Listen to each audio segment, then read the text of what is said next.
our Bible study vlog.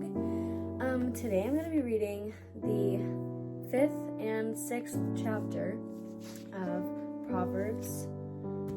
So let's just go ahead and dive right into it. So chapter 5 is called Avoid Seduction. Okay. My son, pay attention to my wisdom, listen closely to my understanding, so that you may maintain discretion, and your lips safeguard knowledge.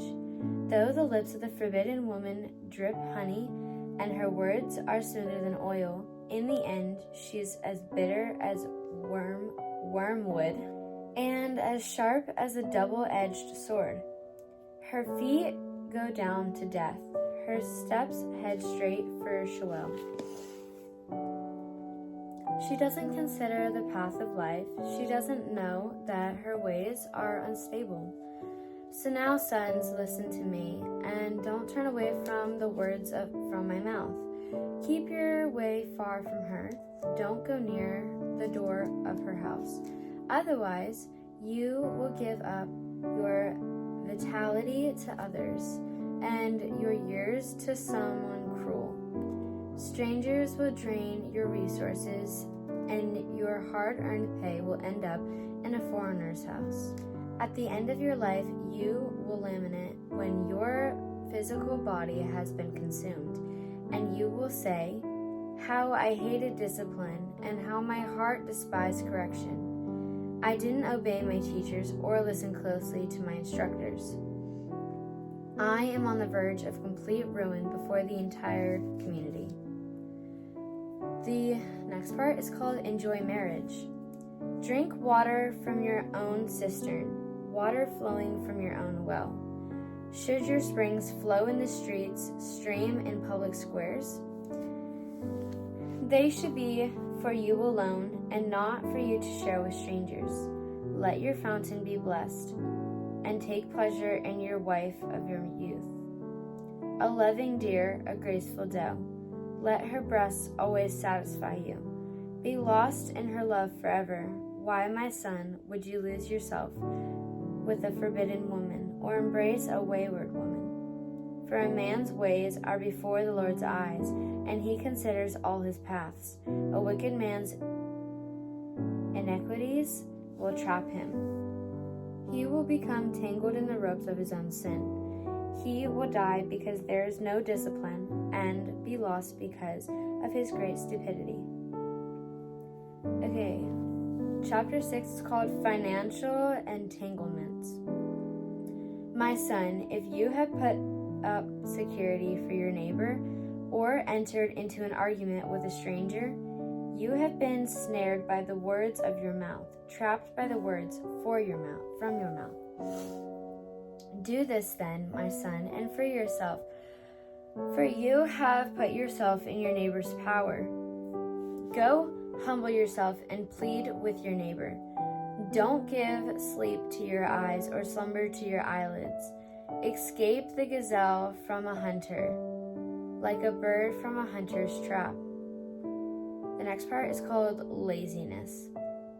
Go to the ant, you slacker. Observe its ways and become wise. Without leader, administrator, or ruler, it prepares provisions in summer. It gathers its food during harvest. How long will you stay in bed, you slacker? When will you get up from your sleep? A little sleep, a little slumber, a little folding of the arms to rest, and your poverty will come like a robber. You need like a bandit. The next part is called A Malicious Man.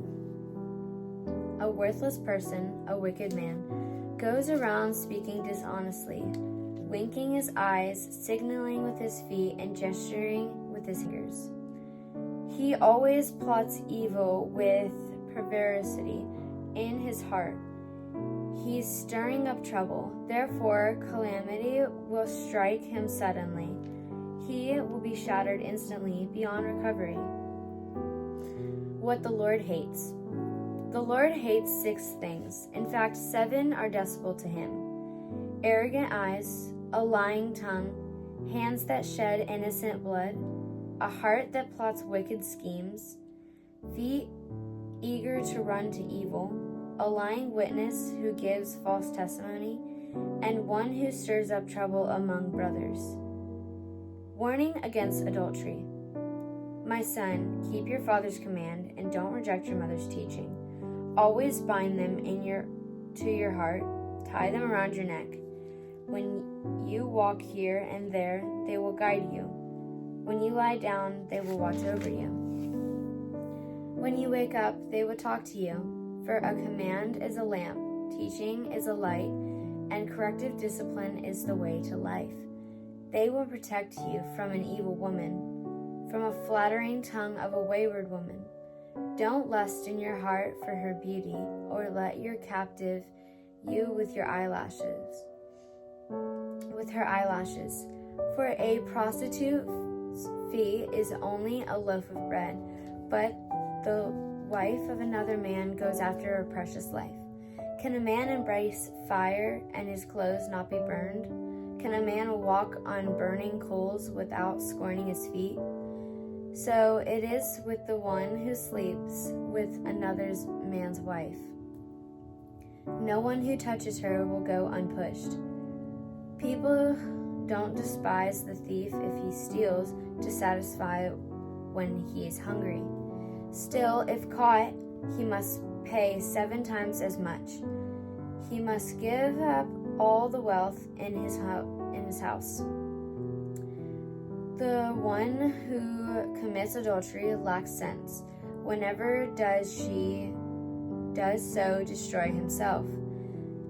He will get a beating and dishonor, and his disgrace will never be removed. For jealousy enrages a husband, and he will show no mercy when he takes revenge. He will not be appeased by another or be persuaded by lavish bribes. So that's it for today's chapter, but pray on what you heard today, and just, if you don't feel like you understand what you're listening to or what you're reading, I would also, I would find someone to pray with, and just continue praying, because God is always going to work in your life, and it may not be now, but He's going to use other people in your life to talk to you and plant that seed, and then God will water it and it'll sprout eventually. So just keep praying about that, and I will see you guys tomorrow. Okay, I almost forgot to read these for you guys. So January 5th is, for lack of discipline they will die, led astray by their own great folly. Proverbs 5:23. And then January 6th is, a little sleep, a little slumber, a great folding of the hands to rest, and poverty they will come on you like a thief, and scarcity like an armed man. Proverbs 6:10 through 11.